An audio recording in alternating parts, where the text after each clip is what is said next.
Hello everyone, my name is Shahrian Mahmood. I'm a computer science and engineering student at Daffodil International University.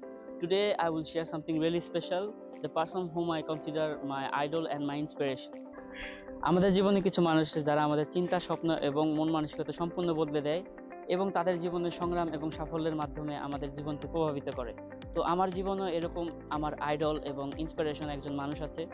তো সবার জীবনে একজন idol থাকে, তো আমার জীবনেও একজন আইডল আছে। তো উনি আমাদের এই ইউনিভার্সিটিতে সিএসসি ডিপার্টমেন্টে পড়ারত একজন বড় ভাই। তো উনি খুবই সাপোর্টিভ, বিভিন্ন ধরনের কোডিং রিলেটেড হোক অথবা গেম ডেভেলপিং নিয়ে হোক, তো উনি আমাকে যথেষ্ট সাপোর্ট করে থাকে। অ্যাজ এ সিএসসি স্টুডেন্ট আমরা বিভিন্ন ধরনের কোড রিলেটেড প্রবলেম ফেস করে থাকি, বিশেষ করে জাভা ল্যাঙ্গুয়েজে। তো আমি যখনই ভাইয়ার কাছে যাই এই সমস্যাগুলো সমাধান করার জন্য, তো তিনি তার মূল্যবান সময় থেকে কিছু সময় আমাকে দিয়ে থাকেন। তো তিনি আমাকে যথেষ্ট সাপোর্ট করেন এবং এসব বিষয়ে যথেষ্ট হেল্প করে থাকেন। আমরা সবাই জানি ছাত্র হিসেবে ভার্সিটি জীবন খুবই কঠিন, তো ভাইয়া এসব দিক দিয়ে আমাকে যথেষ্ট হেল্প করে থাকে। বিভিন্ন ধরনের প্রবলেম, যদি আমার একাডেমিক লাইফ হোক অথবা একাডেমিক লাইফের বাইরে হোক, তো ভাইয়া বিভিন্ন ধরনের সাজেশন আমাকে দিয়ে থাকে কিভাবে আমি এই সমস্যাগুলোর সমাধান এবং এগুলো মোকাবেলা করতে পারি এবং কিভাবে আমার মন স্থির রেখে সমস্যাগুলো খুব সহজে আমি সলভ করতে পারি। এইসব বিষয়ে আমাকে যথেষ্ট ভাইয়া সাপোর্ট করে থাকে। এছাড়াও ভাইয়া বিভিন্ন ধরনের ই কমার্স প্ল্যাটফর্মে কাজ করে, যেমন ফাইবার ই কমার্স ইত্যাদি ওয়েবসাইটে কাজ করে থাকেন। অ্যাজ এ সিএসসি স্টুডেন্ট আমাদের সবসময় নতুন নতুন ল্যাঙ্গুয়েজ শিখতে হয়, রাস্ট, জাভা ইত্যাদি। তো এইসব ল্যাঙ্গুয়েজ শেখার ক্ষেত্রে খুবই প্রবলেম ফেস করে থাকে সাধারণ স্টুডেন্টরা। তো একজন এগুলো ল্যাঙ্গুয়েজ শেখানোর জন্য একজন বড় ভাই বা কেউ সাপোর্টিভ দরকার হয়। তো ভাইয়া আমাকে এসব বিষয় খুব সহজেই কিভাবে টিউটোরিয়াল দেখার মাধ্যমে এবং কিভাবে কোন কোন ওয়েবসাইটে গেলে এগুলো শিখতে পারে এইসব বিষয়ে ভাইয়া আমাকে সাজেশন দিয়ে থাকে। ভাইয়া প্রতিনিয়তই শারীরিক চর্চায় নিয়োজিত থাকেন এবং আমাকে অনুপ্রেরণা করে যাতে আমি শারীরিক চর্চায় নিয়োজিত থাকি। এছাড়াও ভাইয়া বিভিন্ন খেলায় পারদর্শী, যেমন ফুটবল, ক্রিকেট, ব্যাডমিন্টন ইত্যাদি। এছাড়াও তিনি আমাদের ডিপার্টমেন্টের বিভিন্ন ক্লাবে নিয়োজিত আছেন, যেমন সিপিসি, রোবোটিক্স, সাইবার সিকিউরিটি ইত্যাদি ক্লাবে তিনি প্রতিনিয়ত কাজ করে থাকেন। তো এই ছিল ভাইয়ার বিষয়ে কিছু বিস্তারিত কথাবার্তা। তো এখন চলুন ভাইয়ার সাথে কিছু কথা এবং প্রশ্ন নিয়ে আলোচনা করি। আসসালামু আলাইকুম ভাইয়া। ওয়ালাইকুম আসসালাম। তো ভাইয়া, as you are my idol, I have few question for you. তো my first question will be like, আপনার জীবনের সবচেয়ে বড় অনুপ্রেরণা কে বা কি? আসলে আমার জীবনে সবচেয়ে বড় অনুপ্রেরণা এসেছে প্রোগ্রামিং থেকে। আমি ছোটবেলায় গেম খেলতে খুবই পছন্দ করতাম। আমার কোনো পার্সোনাল কম্পিউটার ছিল না, যার ফলে আমার মামার কম্পিউটারে গেম খেলতাম আমি। তো আমার একসময় মনে হলো যে এসব গেম কীভাবে তৈরি করা হয়, এবং আমার কাছে এটা খুবই ম্যাজিকের মতো লাগতো। তো একসময় আমি জানতে পারি যে এসব গেম ইঞ্জিন যেমন আনরিয়েল ইঞ্জিন এবং ইউনিটি ইঞ্জিনের মাধ্যমে তৈরি করা হয়, এবং পরবর্তীতে এগুলো আমি শিখি। বর্তমানে আমি একটি গেম নিয়ে কাজ করছি যার নাম হচ্ছে শ্যাডো স্কাই, এবং এটি খুব শীঘ্রই রিলিজ হতে যাচ্ছে। এছাড়াও আমি বর্তমানে ওয়েবসাইট ডেভেলপমেন্ট এবং বিভিন্ন রকমের অ্যাপ ডেভেলপমেন্টেও নিয়োজিত আছি গেম ডেভেলপমেন্টের পাশাপাশি।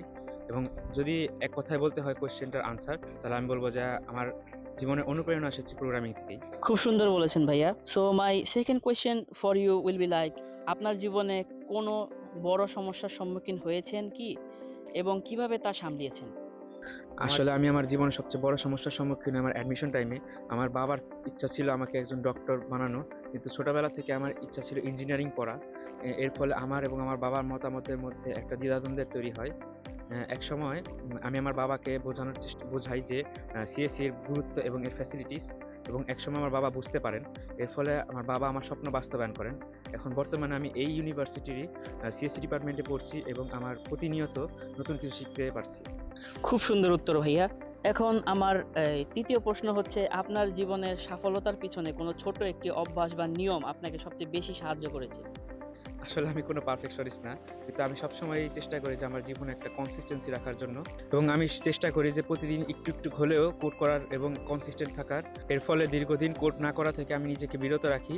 এছাড়াও আমি গেম ডেভেলপমেন্টে যদিও পারফেক্ট না, কিন্তু সবসময় চেষ্টা করি প্রতিদিন কিছু না কিছু নতুন তৈরি করা বা বিল্ড করার, এবং প্রতিদিন নতুন কিছু শেখা। দেয়ার ইজ এ প্রভাব that consistency makes a man perfect. তাই আমার মতে জীবনে সবারই উচিত জীবনে কনসিস্টেন্সি রাখা। অসাধারণ উত্তর ভাইয়া। তো আমার শেষ কোশ্চেন উইল বি লাইক, আমরা তো সবাই জেন জেডের বিলং করি। তো আমার প্রশ্ন হচ্ছে যে জেন জেডের কি সকল হ্যাবিটগুলো চেঞ্জ করা উচিত এবং কোন হ্যাবিটগুলো আয়ত্ত করা উচিত, সেই বিষয়ে যদি আপনি কিছু বলতেন।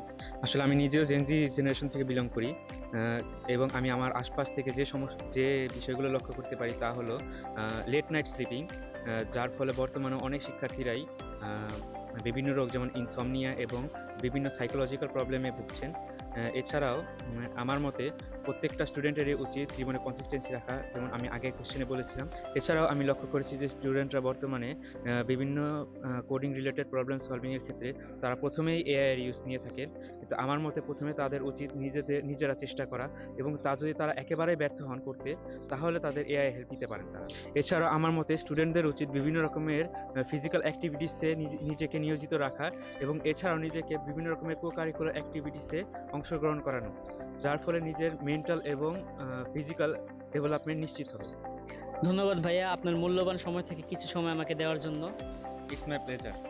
তো এই ছিল আজকের ভিডিও এবং আমার আইডল নিয়ে কিছু কথাবার্তা। তো আশা করি আপনাদের সকলের এই ভিডিওটা ভালো লেগেছে। যদি ভিডিওটা ভালো লেগে থাকে অবশ্যই লাইক, শেয়ার এবং কমেন্ট করতে ভুলবেন না। দেখা হচ্ছে নতুন কোনো ভিডিওতে নতুন কোনো টপিক নিয়ে। ততক্ষণ পর্যন্ত সবাই ভালো থাকবেন, সুস্থ থাকবেন। আল্লাহ হাফেজ।